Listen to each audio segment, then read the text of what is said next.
할렐루야. 오늘도 새날을 주신 하나님을 찬양합니다. 오늘도 말씀을 나누는 이 시간 성령님께서 우리와 함께 해주셔서 이 말씀이 이해되고 깨달아지고 믿어지는 역사가 있기를 주님의 이름으로 축원합니다. 오늘은 마태복음 2장 13절로 15절까지의 말씀을 봉독해 드립니다. 하나님의 말씀을 경청하시기 바랍니다. 그들이 떠난 후에 주의 사자가 요셉에게 현몽하여 이르되 헤롯이 아기를 찾아 죽이려 하니 일어나 아기와 그의 어머니를 데리고 애굽으로 피하여 내가 네게 이르기까지 거기 있으라 하시니 요셉이 일어나서 밤에 아기와 그의 어머니를 데리고 애굽으로 떠나가 헤롯이 죽기까지 거기 있었으니 이는 주께서 선지자를 통하여 말씀하신 바 애굽으로부터 내 아들을 불렀다 함을 이루려 하심이라. 아멘. 오늘도 이 말씀을 통해 우리에게 주시는 하나님의 음성을 듣게 되기를 바랍니다.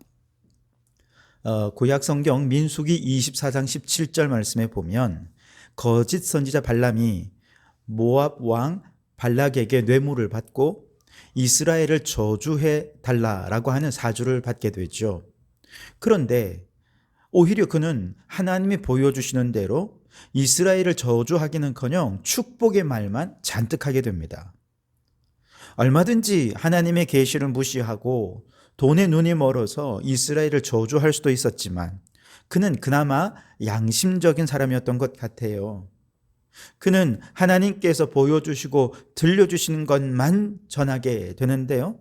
바로 그때 하나님께서 그를 통해서 이스라엘을 축복하신 여러 축복의 메시지 가운데 메시아의 탄생에 관한 메시지도 들어있습니다. 그것이 바로 민수기 24장 17절인데요. 한 별이 야곱에게서 나오며 한 홀이 이스라엘에게서 일어나서 그랬습니다.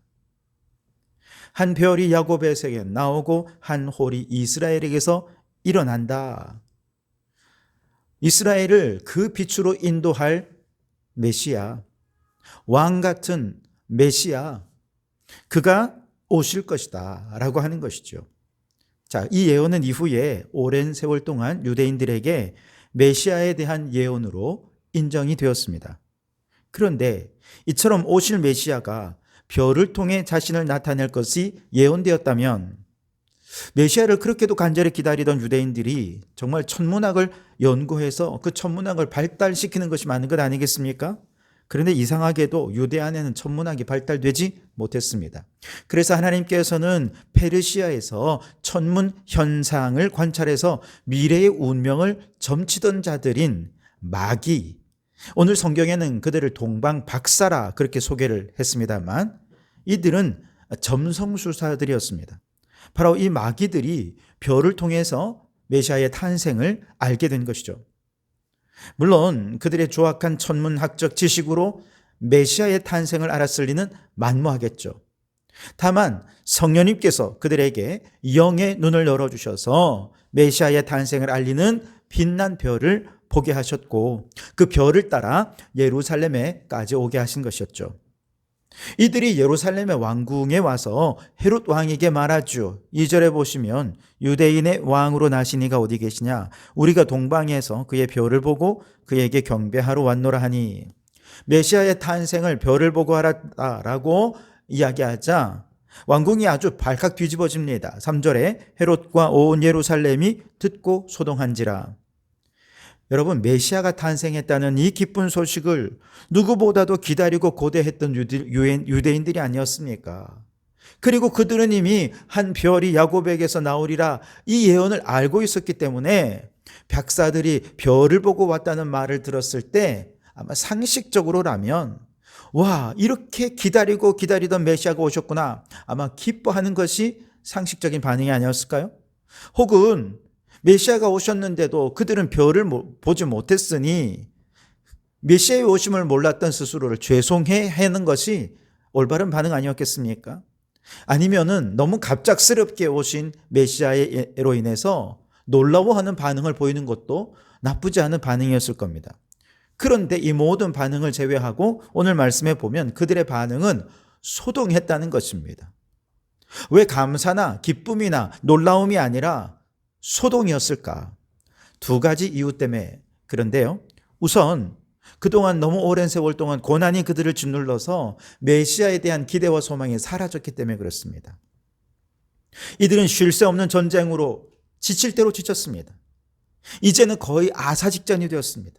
그렇게 비참하고 혹독한 세월을 너무 오랫동안 겪다 보니 그들의 마음은 굳어진 지 오래였고 약속된 은혜에 대한 소망을 진작에 포기하고 말았던 것이죠.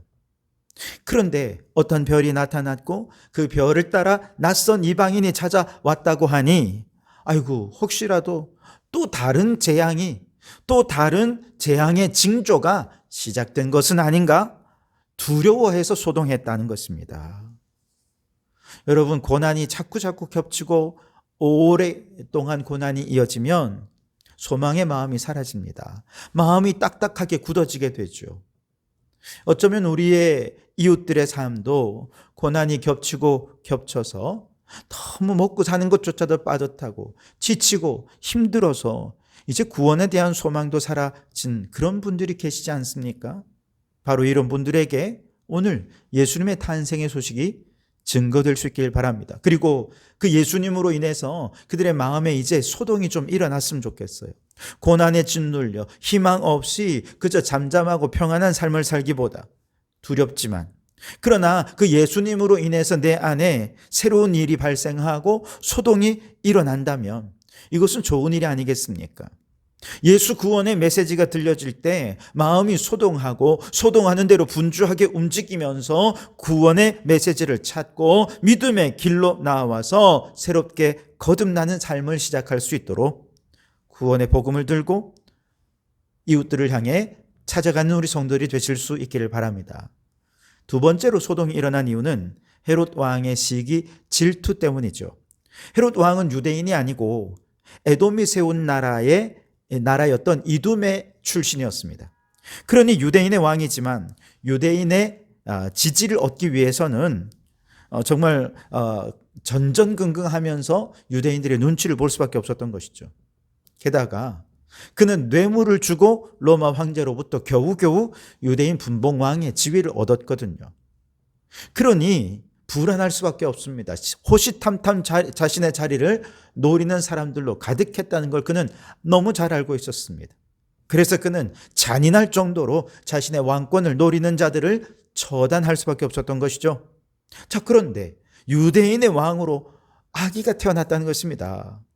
헤롯이 예민해질 수밖에 없었겠죠. 나중에 이제 16절 이하에 보시면 그 예민함과 불안함 때문에 베들레헴과 그 주변 지경 안에 2세 이하의 모든 사내 아이를 다 죽이라는 유아 살해 명령, 이 끔찍한 명령을 내리고 그걸 실제로 시행할 정도로 헤롯은 정말로 잔인한 인물이었습니다. 근데 여러분, 영적으로 보면 우리의 내면에도 이렇게 예수님이 왕이 되는 것을 싫어하고 예수님의 왕권을 시기하는 헤롯이 있지는 않습니까? 우리는 쉽게 역사적인 인물인 저 헤롯이라는 자가 너무나 잔인하다, 그를 비난할 수 있습니다만, 그러나 사실 내 안에도 헤롯 이상으로 사악하고 잔인한 또 다른 헤롯이 들어앉아서 나를 대신해서 내 인생의 왕이 되려 하는 저 예수님을 시기하고 질투하고 죽이려 하고 있지는 않은지, 그래서 내가 원하는 삶을 내가 원하는 대로 살아가기 위해 그냥 우격다짐하며 살아가고 있지는 않은지 돌아볼 수 있기를 바랍니다. 그래서 이제 우리 내면에도 소동이 일어나야 하겠습니다. 내 안에 헤롯을 몰아내기 위한 소동이어야 합니다. 예수님을 나의 진정한 왕으로 모시기 위해 부산스러운 움직임, 소동이 일어나야 하는 것이죠. 그래서 이제 예수님께서 우리의 진정한 왕이 되셔서 다스리시는 그 하나님의 나라가 우리의 마음속에 이루어질 수 있게 되기를 주님의 이름으로 축원합니다. 헤롯 왕의 도움으로 이제 아기 예수께 경배한 동방의 박사들에게 주의 사자가 꿈에 나타나 헤롯에게로 돌아가지 말라 지시를 하셔서 그들은 다른 길로 돌아서 고향으로 갑니다. 그와 함께 그 주의 사자는 요셉의 꿈에도 나타나 애굽으로 피신하라 라고 하는 길을 알려줍니다.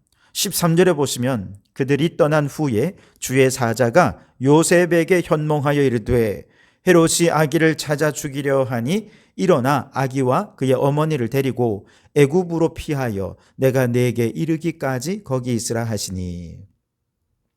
명령을 따라 요셉은 마리아와 아기 예수님을 데리고 애굽으로 들어가게 되는데 그 후에 헤롯의 광기가 시작이 되죠.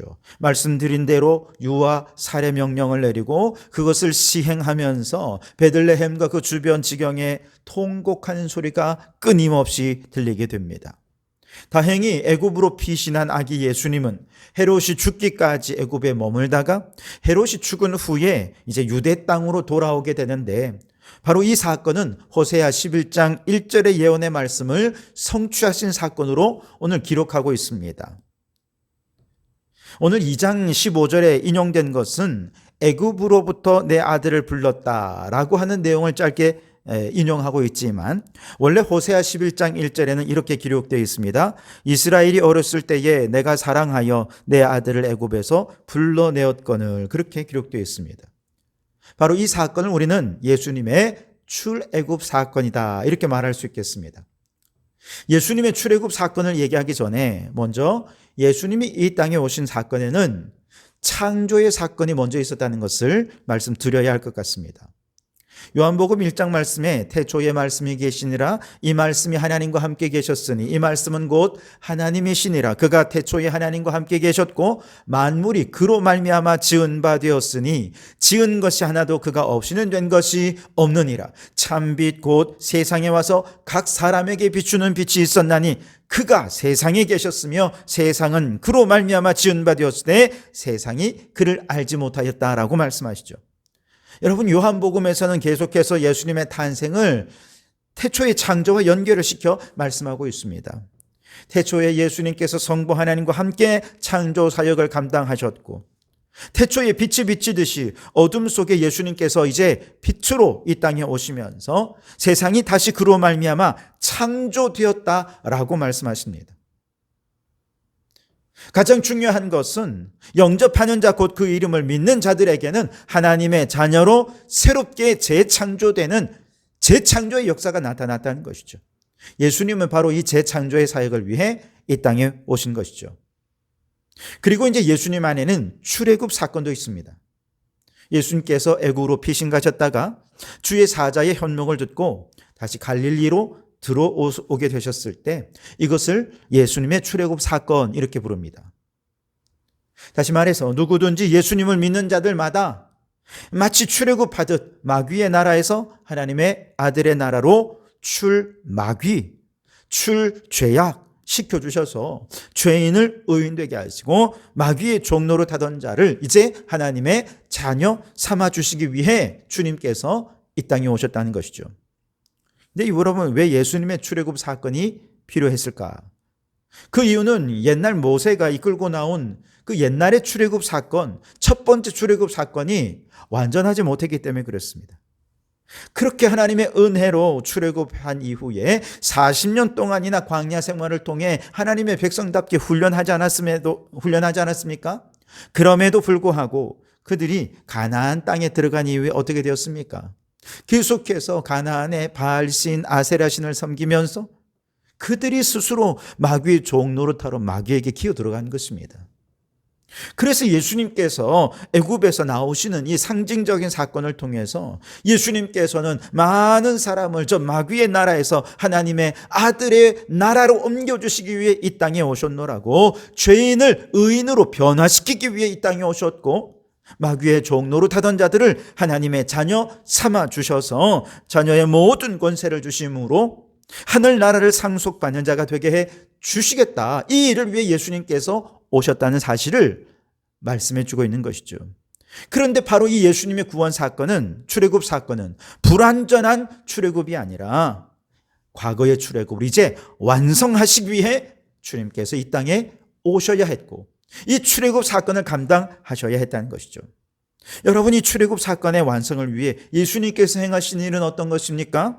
섬김을 받지 아니하시고 오히려 섬김으로써 자기의 목숨을 많은 사람의 대속물로 주시기 위해서 애굽에서 불러내어 약속의 땅으로 소환되셨던 것입니다. 이 예수님의 출애굽 사건은 애초부터 십자가를 지기 위해 출애굽하신 것이었고 죽기 위해 출애굽하신 것이었습니다. 애굽을 떠나 나사렛으로 들어오시는 이 출애굽 장면에서 우리는 또한 감사의 마음을 갖지 않을 수가 없는 것이죠. 여러분, 예수님은 애초에 이 땅에 오실 때부터 우리를 마귀의 나라에서 하나님의 아들의 나라로 출마귀 시켜주시기 위해 이 땅에 오신 그리스도 구원자이십니다. 그러므로 여러분, 이 사순절 기간 동안 자기 목숨을 많은 사람의 대속물로 주기 위해 하늘 보좌를 버리시고 이 땅에 오셨고, 저 애굽에서 나와 나사렛에 사셨고, 갈릴리를 떠나 예루살렘에 입성하신 그 예수님의 일관된 삶의 여정, 그 십자가의 길을 묵상하면서 그 사랑, 그 섬김, 그 희생에 감사하는 성도들이 되시기를 주님의 이름으로 축원합니다. 기도하겠습니다. 주님, 우리 영혼이 세상의 고난과 고통에 짓눌려 이제 어떤 변화도 갈구하지 않는 자포자기의 상태가 되어버리지는 않았는지요. 아기 예수님의 탄생이 우리 영혼의 소동을 일으키게 하옵소서.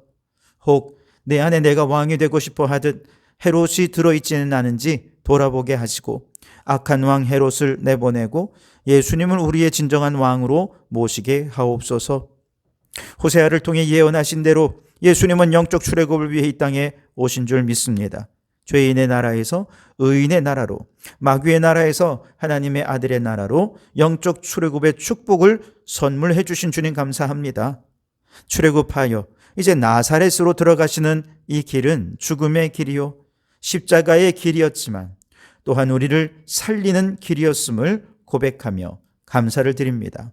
우리도 누군가의 영혼을 살리기 위해 주님의 십자가의 뒤를 따르며 영혼 구원의 사명을 감당하는 자들이 되게 해 주시옵소서. 예수님 이름으로 기도하옵나이다. 아멘.